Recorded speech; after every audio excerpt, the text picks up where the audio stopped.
Ici Myriam Poliquin en direct de Cancun. Je suis étudiante de l'Université de Sherbrooke.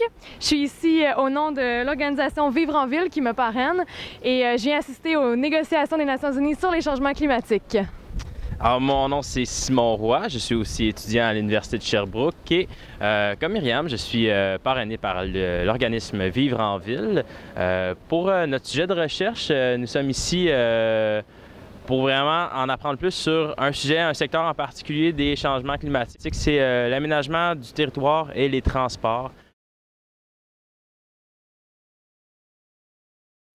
Alors, pourquoi la thématique des transports et de l'aménagement du territoire? C'est qu'on se rend compte que c'est une thématique qui est de plus en plus importante, qui est en croissance dans le monde en général.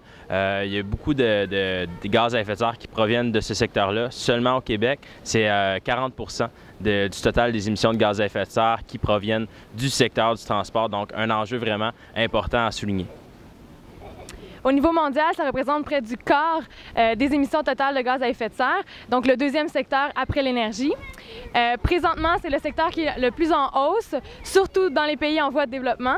Donc, par exemple, le cas du Mexique, pour les 24 millions d'automobiles qu'il y a présentement, on prévoit une hausse de 2012 à 2016 de 6 millions de voitures. C'est ce qu'on est venu vérifier. Donc, on vérifie autant dans les textes que sur place. Alors, à ces fins, on a assisté à des conférences jusqu'à maintenant, une en particulier, dont on va vous parler plus tard. C'est une petite anecdote, mais en fait, on est venu vérifier si dans les événements, on parle de transport, donc qui parle de transport, comment, et comment on veut faire pour que les parties aussi en discutent. Puis, voilà. Donc, on pratique notre espagnol, Simon? On pratique plus qu'on le pensait, notre espagnol. En fait, l'anecdote dont Myriam parlait hier, c'est que la conférence à laquelle on a assisté était seulement donnée en espagnol. La plupart des conférences sont données en anglais, donc une langue plus internationale. Comme je ne parle pas vraiment espagnol, heureusement, ma collègue Myriam parlait bien espagnol, donc nous avons pu saisir l'essence de cette conférence-là. Mais c'est vraiment intéressant de se retrouver ici. On avait commencé nos recherches là, au début de la session, depuis le début de l'automne, sur notre sujet.